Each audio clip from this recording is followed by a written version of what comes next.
Assalamualaikum warahmatullahi wabarakatuh. Alhamdulillahirrabbilalamin. Wassalatu wassalamu ala ashrafil anbiya wal mursalin wa ala alihi wa sahbihi ajma'in. Kami daripada kelas pengurusan harta pusaka, wasiat dan hibah, PMU 6043. Kami akan menerangkan masalah-masalah faraid yang terdapat di dalam buku yang telah kami pilih. Saya perkenalkan nama-nama ahli kumpulan kami. Yang pertama, Muhammad Taufik bin Muhammad Yusof, nombor matrik I21105-153. Seterusnya, Muhammad Mukris bin Mukhtar, nombor matrik I21105-195. Seterusnya, Muhammad Alif bin Niradi, nombor matrik I21105-195. Seterusnya, saya sendiri, iaitu Muhammad Haziq Izzat bin Huzaini, nombor matrik I21105-173. Dan yang terakhir, Muhammad Aiman Hakimi bin Syaran, nombor matrik I21105-175. Baik, pada slide yang seterusnya ini saya akan menerangkan iaitu latar belakang buku yang telah kami pilih. Baik, kita tengok yang pertama. Buku ini memberikan pencerahan mengenai hukum hakam tentang ilmu faraid itu sendiri. Yang kedua, di dalam buku ini juga pengarang telah meletakkan persoalan-persoalan yang biasa dan persoalan-persoalan yang terkini mengenai permasalahan faraid. Yang ketiga, buku ini dah ditulis oleh Syekh Muhammad Bakri bin Syekh Ishaq. Beliau juga dilahirkan di Kampung Balok, Pantai, Kuantan, Pahang, Darul Makmur. Dan yang terakhir, beliau telah dilahirkan pada tanggal 25 Oktober 1982 bersamaan dengan 8 Muharram 1432 Hijrah. Bismillahirrahmanirrahim. Assalamualaikum warahmatullahi wabarakatuh. Nama saya Muhammad Taufik bin Muhammad Yusof, nombor matrik I21105-153. Okey, saya akan menyelesaikan permasalahan faraid yang pertama, iaitu Siti meninggalkan suami, bapa, ibu, anak perempuan dan cucu perempuan. Suami dapat 1/4 kerana meninggalkan anak, manakala bapa 1/6 asabah kerana meninggalkan anak keturunan perempuan.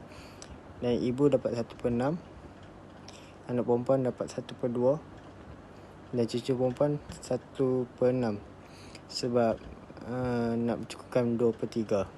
Yang anak perempuan 1/2 kerana dia seorang. Okey, bagi sama penyebut dapat 3/12, 2/12 per asabah, 2/12, 6/12 cucu perempuan, 2/12. Lepas tu tambah-tambah dapat 15/12. Ni adalah kes aul. So 15 tu untuk jadikan dia penyebut, jadi 3/15, 2/15, 2/15, 6/15, 2/15. Jawapan dia 15/15. Bagi soalan yang kedua, Sulaiman meninggalkan isteri dan seorang anak perempuan dan meninggalkan harta sebanyak RM15,000.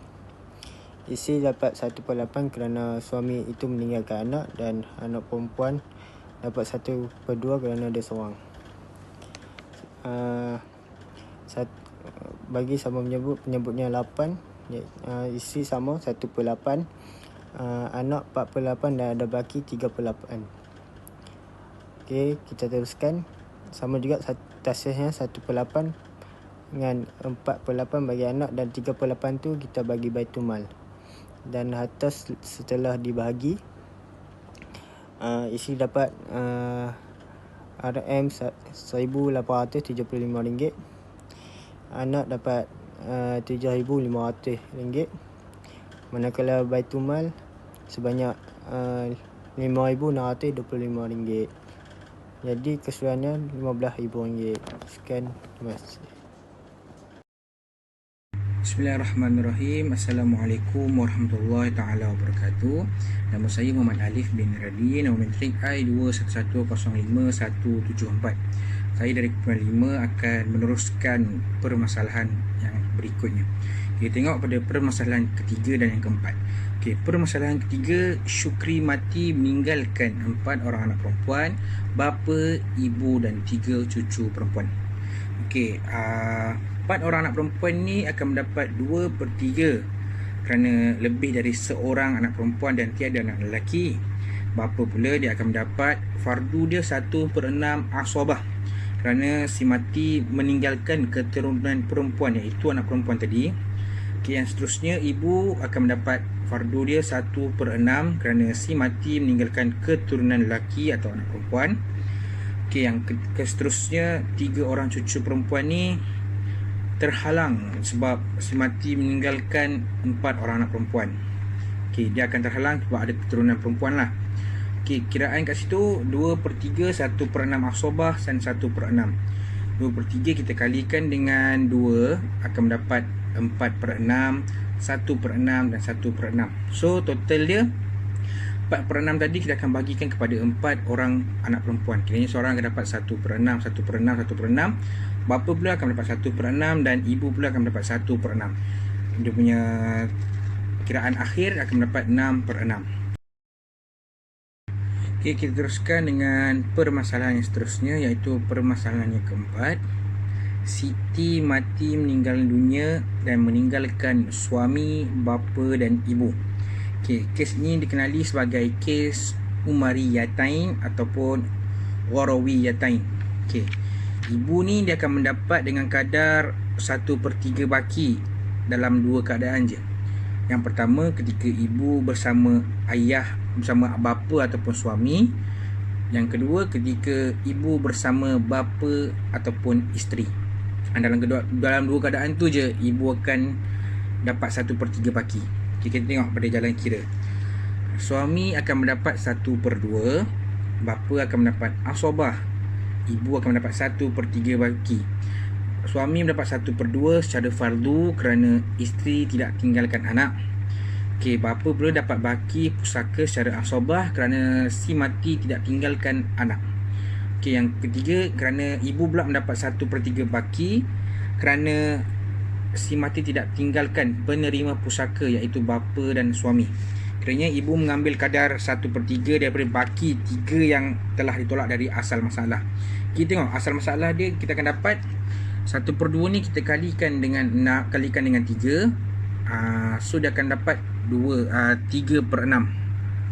Okey, kalau kita bagi kepada bapa pula dia akan mendapat asabah. Dia akan dapat 2/6.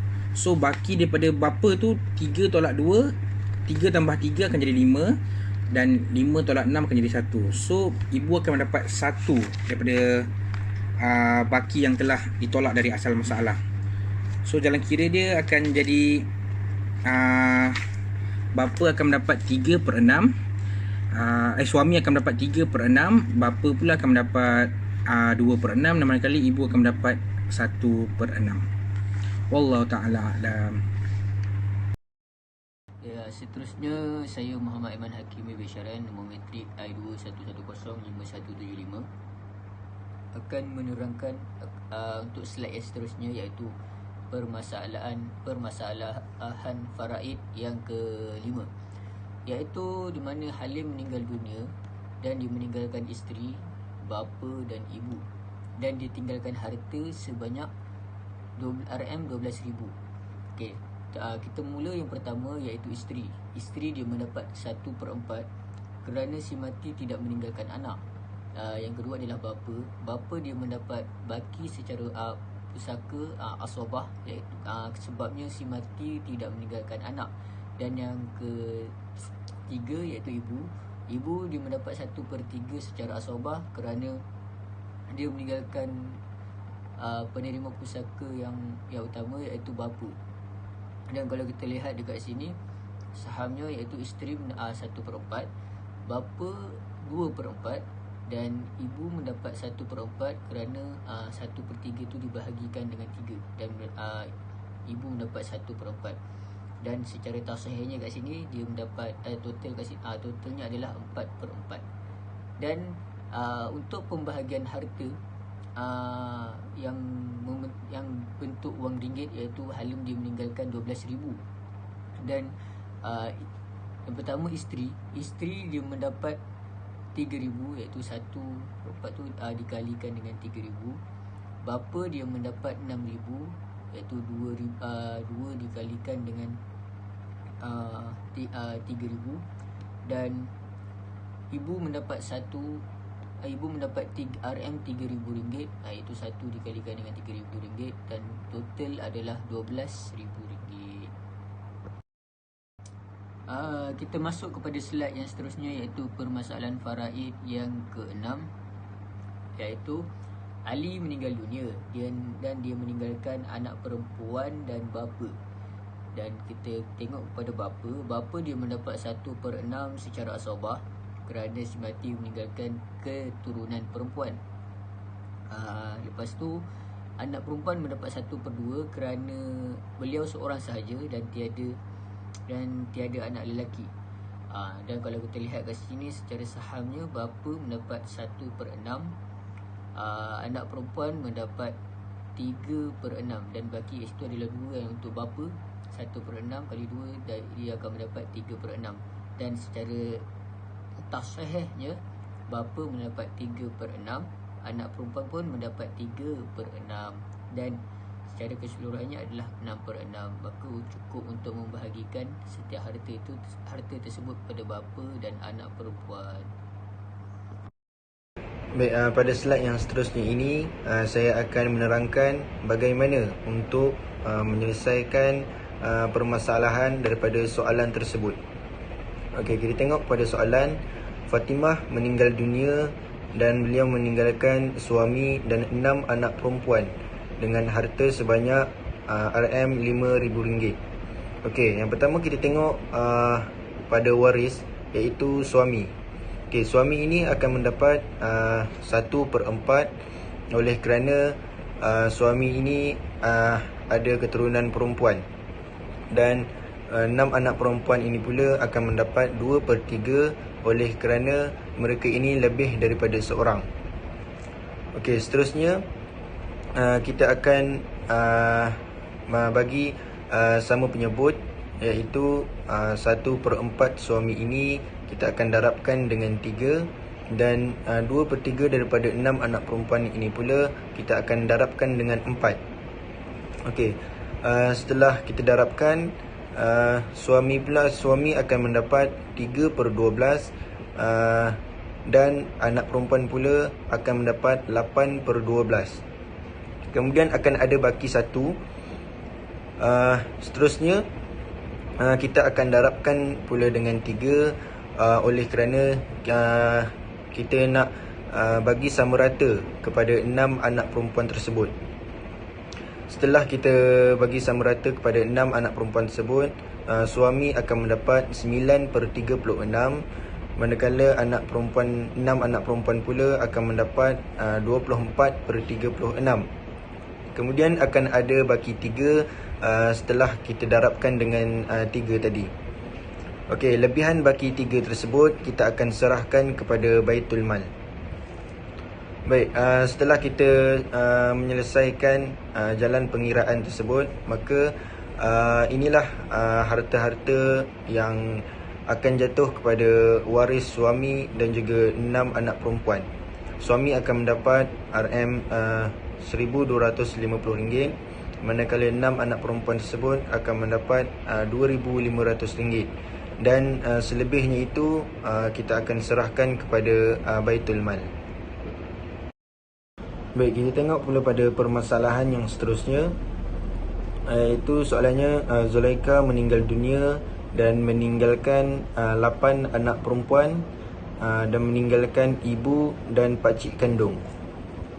Okey, kita tengok waris yang pertama, iaitu 8 anak perempuan. Okey, 8 anak perempuan ini akan mendapat 2/3 kerana mereka ini lebih daripada seorang. Kemudian ibu pula akan mendapat 1/6 kerana ibu ini ada anak perempuan. dan bapa saudara pula akan mendapat asabah sebab oleh kerana dawi al-arham. Okey. Seterusnya 2/3 daripada 8 anak perempuan ini kita akan darabkan dengan 4, dan 1/6 daripada ibu ini pula kita akan darabkan dengan 2. Kemudian akan ada lebihan 2 untuk kita serahkan kepada bapa saudara. Baik, selepas kita selesaikan jalan pengiraan tersebut, maka dapatlah jawapannya adalah 12/12. Assalamualaikum warahmatullahi taala wabarakatuh. Nama saya Muhammad Mukris Mokhtar. Nombor metrik I21105195. Jadi seterusnya kita masuk pada persoalan yang ke-9.